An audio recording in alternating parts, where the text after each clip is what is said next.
everybody's quick on the trigger here. And we are 2 more sessions for today. This one I'm excited about, warp speed, talking HNS liquidity. I think JJ is still getting some technical setup, but we wanted to get it started in the meantime.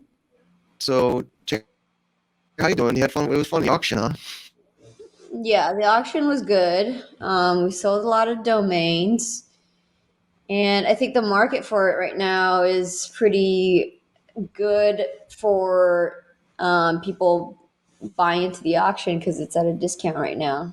I think that I think that once we do it again next year, things are going to be a little bit different. The Agreed. market's going to be prime heated up. We're just warming up right now. Even related to this session is liquidity. You know, sometimes we have to help people in the auction that are new to HNS to get the coin because they don't know how or can't find how to get the coin. Mhm.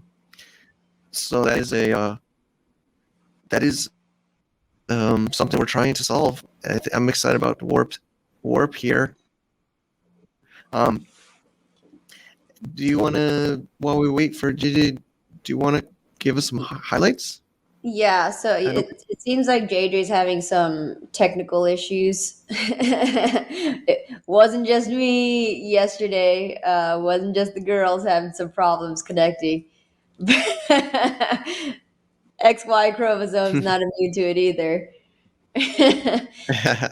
But anyway, so yeah, the subject at hand is warp speed. Is because Joseph, JJ, and the crew are coming back at it this market to build something else that's very exciting. It's going to be a decentralized exchange. It's not an AMM, but it's an actual limit order book on chain that's going to bring um, Bitcoin natively and all of the UTXO chains that are powered by proof of work, such as like Bitcoin, Litecoin, BCH, HNS, Dogecoin, those things natively into the EVM ecosystem. And so to be able to do that requires a decentralized exchange that has specialized functionality that I am not technical enough to get into, but JJ would be able to answer these questions about why they need a specialized DEX just to uh, enable the transfer of these native Bitcoin assets directly on chain. So without any centralized bridging, and without doing um, it's going to be one of those over collateralized solutions. I'll just say that. So this is like a breakthrough. It's really exciting. So I'm really excited to be able to talk about this with JJ. It's great. Yeah, I know we saw it. It was maybe last year. Yeah, so there was a presentation at a conference where I think Joseph presented it, and JJ was there too. I saw a video. It was exciting. So yeah, the idea is proof of work, decentralized exchange, which is awesome. Yeah, That's how right now, I think my technical understanding well, I mean, yeah, brain like understanding. the best thing that we have in Cosmos is Thorchain and um, Nomic, and I think Babylon's trying to do something like that too. Similarly, except they're not really doing bridging. It's more like they're like checkpointing onto Bitcoin. So Babylon's effectively kind of this middle layer that's turning Cosmos app chains into like layer threes on top of Bitcoin in a Whoa. sort of way. But then Wow. there's nothing that exists currently that allows you to bridge the Bitcoin chain directly to another chain without some intermediary blockchain that orchestrates the stuff. So it's that, yeah. Got it. Yeah, really exciting. So if there's some way I can help with this technical thing, but or I'm trying to think of some other technical solution to having him share today. There's some questions coming in from people. I don't know if we want to So try this, yeah, to. Alex's question is, so this will be a protocol-based thing and not a new chain? Yeah, exactly. So HNS liquidity providing. Well, so the point of a limit order book is such that you don't need to liquidity provide, so that you don't need to bootstrap liquidity in a pool, and you could just put up orders in a, like one-sided order, right? Like if you had USDC, you could put up an order, like a buy order or like a sell USDC order to buy HNS. And then whenever someone in the market decides to sell HNS, then they could use this limit order book DEX to do that. So yeah, so there's no cold start problem with trying to bootstrap liquidity pools like in AMMs.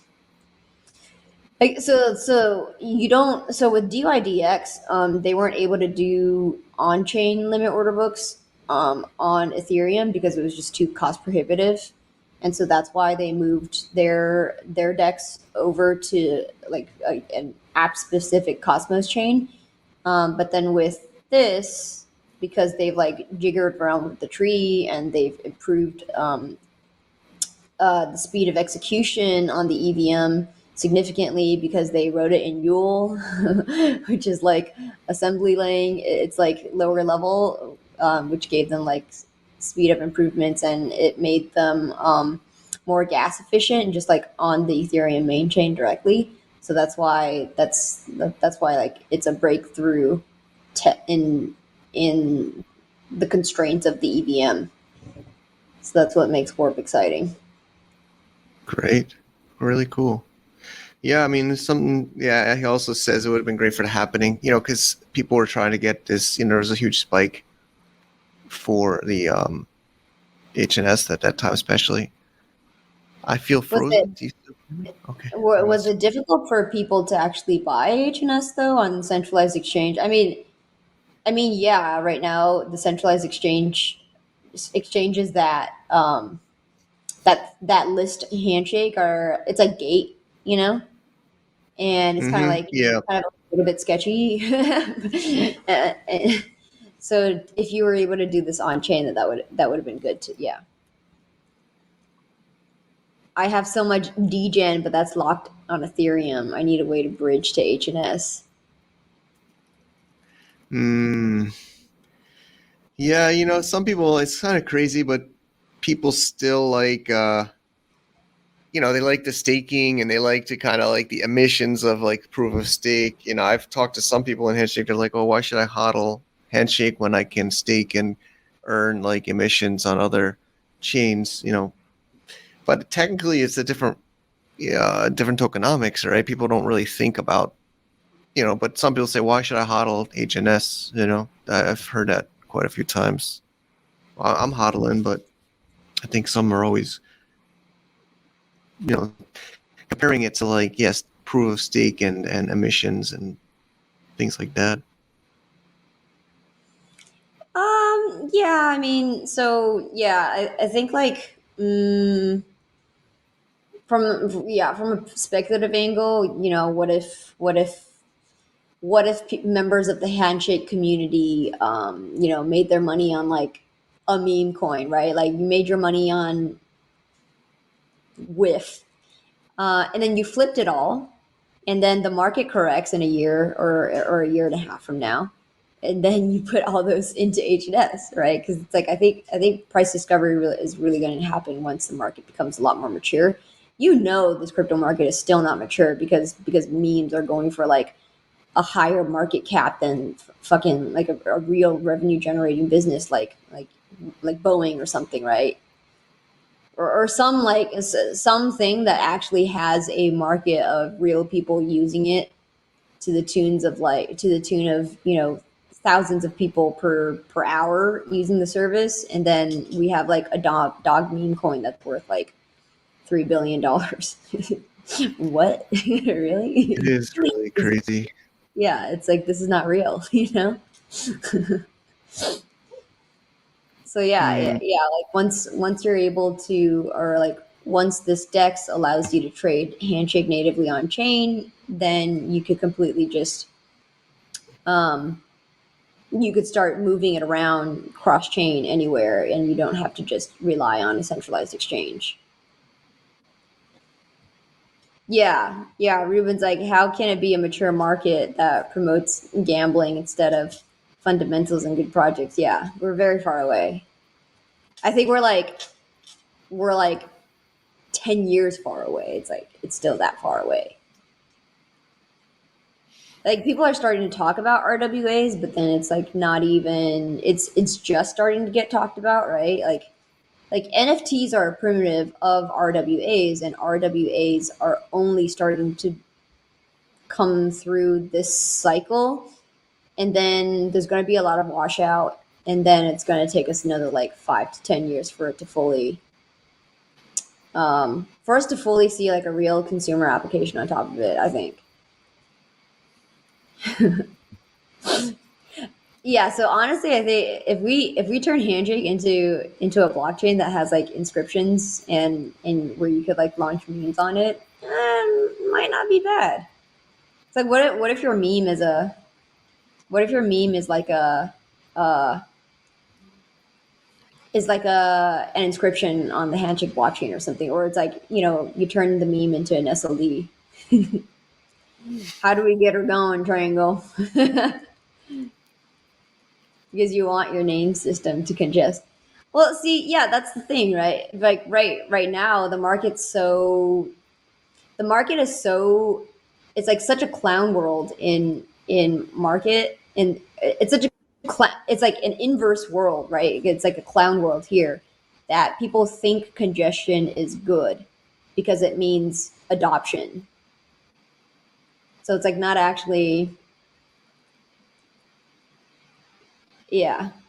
Alex like JJ's a no show again. Yeah, dude, JJ's like he's someone who's like so deep in like such deep tech. JJ's having DNS issues, but then he's like a luddite when it comes to like using applications. Meme Miguel. Yeah, I mean we could just like go on for like I don't know the next 10 minutes about this, and then we'll just like just transition to the founder Q&A with Andrew and JJ. I think by that time we should be online. yeah, we can roll them into that one.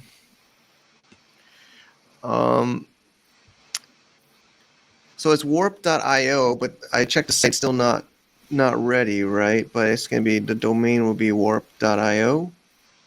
I can see it coming soon with the GitHub and a Twitter, but Right. that's the Yeah. domain name. Yeah. Right. That's the one. Yeah. Okay, yeah, Alexander saying maybe we could do 10-minute lounge and then come back for the founder Q&A and see if we can. Well, Andrew will be there, but we can see if we can maybe also get JJ's stuff to work. So 10-minute Q&A, 10-minute lounge break. Yeah. Hmm. Okay. All right, everybody. So we'll 10 minutes lounge break or coffee break, and then we'll see you back in the founder Q&A, community Q&A in 10 minutes. All right. All right. See you guys. Buddy, JJ. I was Django, and we'll see you.